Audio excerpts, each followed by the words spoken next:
Hi guys, welcome back to my YouTube channel. It's your girl Sew with Ideal. So on today's tutorial, I'll be sharing with you guys how to sew this beautiful crisscross flared gown or a circle gown, and I used about 3 yards of Ankara fabric. So if that is what you're here for, make sure you stay to the end. And if today is the first time coming across this channel, do not forget to like, subscribe, and drop a comment in the comment section. Let's get started with the tutorial.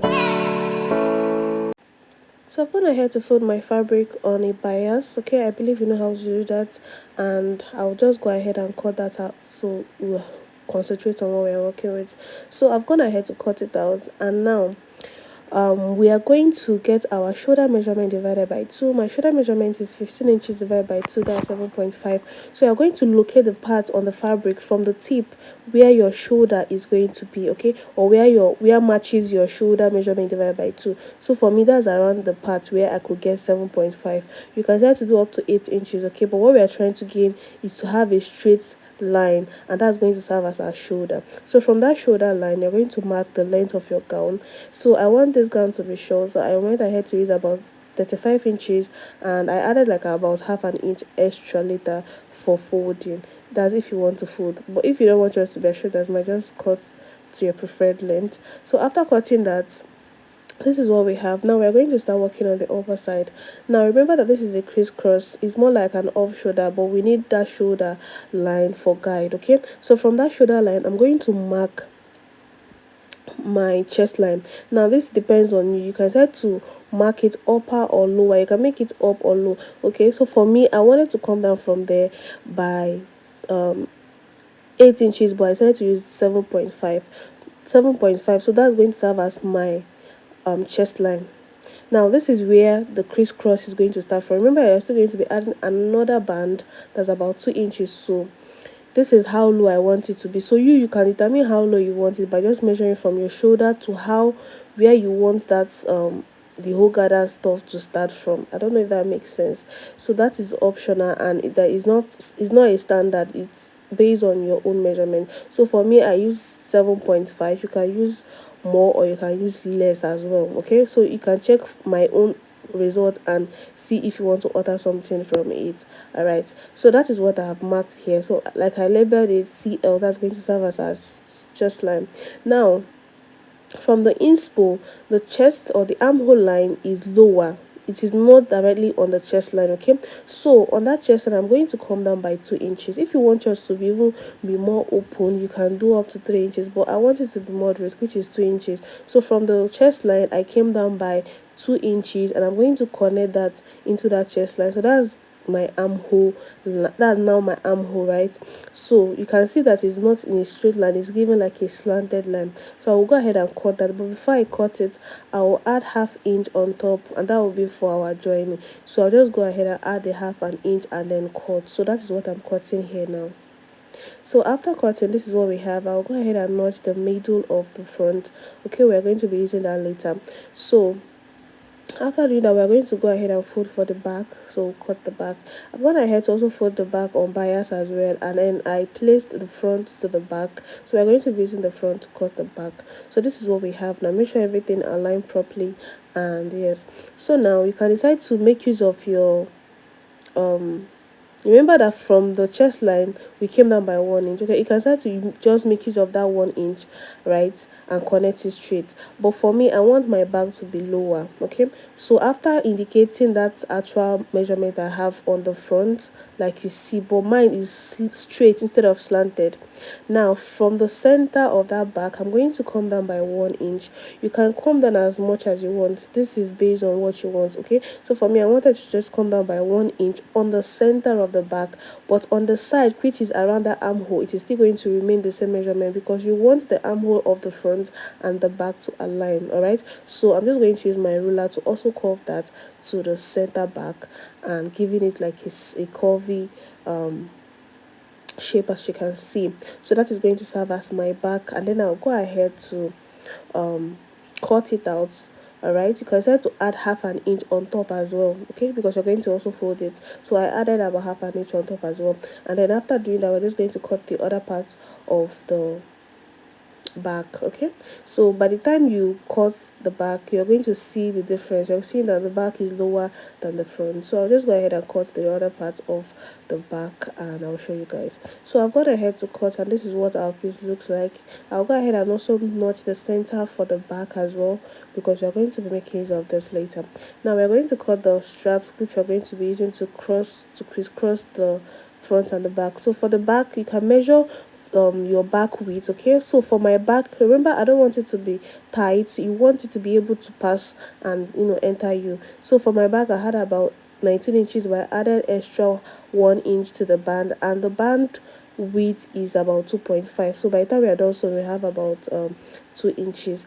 Now for the front, you're going to determine how you want your crisscross to be. So you're going to be measuring from one side of your chest to the other side to the back. Okay, so remember I said my back, I want it to be low, so that's why I went down. But if you don't want yours to be low, you can stop around your armhole side. So for me, I had about 26 inches, and then remember the width also is the length, please, the length is 2.5, just the same way we did for the back.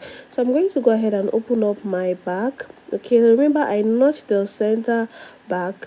We're also going to notch this band. This is our 20 inches wide or width of band. Okay, this is the width, the other side is the length. So do not get confused, sorry, when I misplace all those words together. Just try to understand what I'm saying by watching the video. So I'm going to get the midpoint of the band, and I will match it up. Now you have different ways you can sew this. You can just maybe sew it directly by folding, or you can sew it in the way that you don't want to have any seam. That's right side to the wrong side, and then you top stitch. Okay, so I'm just showing you whichever one you want to do, you do.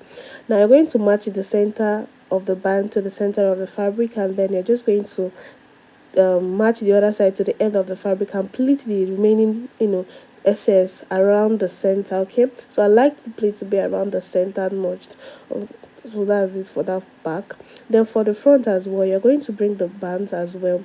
Now there's a measurement you will need, that is where you want your crisscross to start. You can just take a measurement from the one side of your armhole, or one side of your from one side of your armhole to where, or to the center of your chest. Okay, that is where you want your crisscross to start. For me, it is 9 inches, and then added half inch because you're going to be sewing the side by half inch, so that is about 9.5 inches. All right, so mine is 9.5 inches, and I'm going to notch that part to be sure of it. Now remember, we've notched the center front as well. That's what I'm showing you guys. Then for the front now, I'm going to get that notched part of the band, and I will match it up with the notched parts for the center fabric. That's the main fabric. Okay, I'm going to notch or match those two notches together, and then the other side, that's the side of the fabric, the excess is around there, the excess rather, you're going to pleat it. Okay, now you can see that mine doesn't really have so much excess. If yours have more, please don't worry, just go ahead and pleat. Okay, you can start to use this method in sewing. You can also use the other side, the other method I talked about. For me, I used the other method because I didn't want any seam allowances. So you're just going to pleat the sides into the band as your seam may do.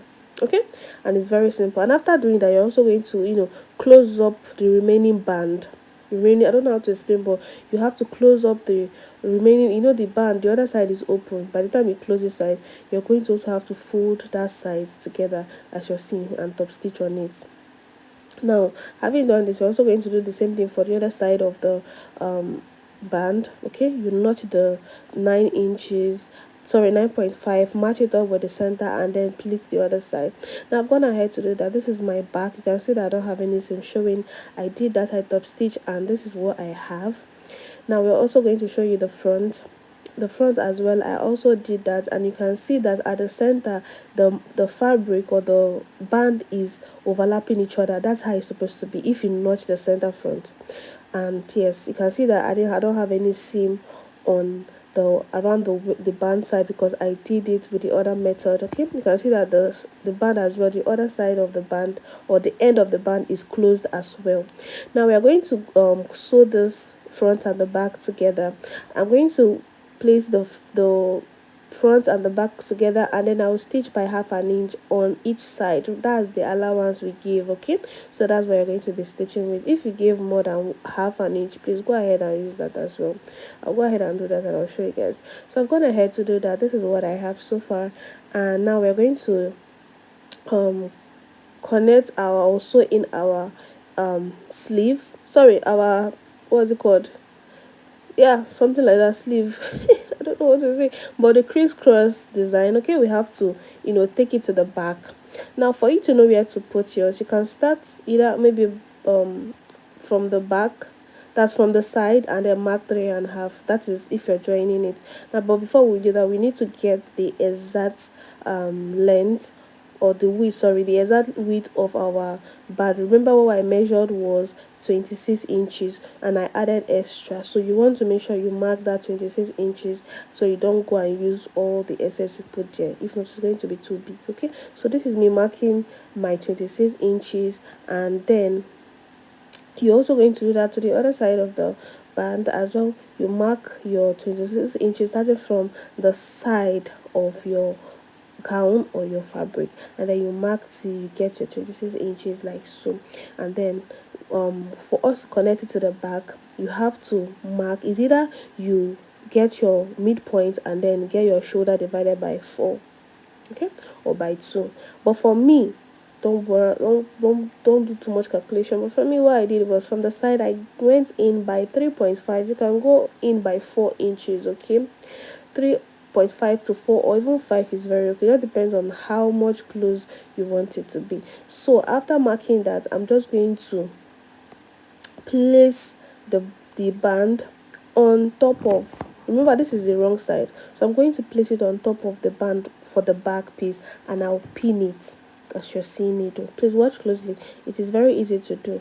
If you watch closely, you will understand. And then after pinning, you're going to stop stitch. Make sure the place you're pinning is where you marked that's the width of your band. Okay, make sure that is the exact measurement. That's where you're dropping that, or you're pinning that to the back. You can go ahead to hem your gown, and thank you so much for joining. See you in the next tutorial.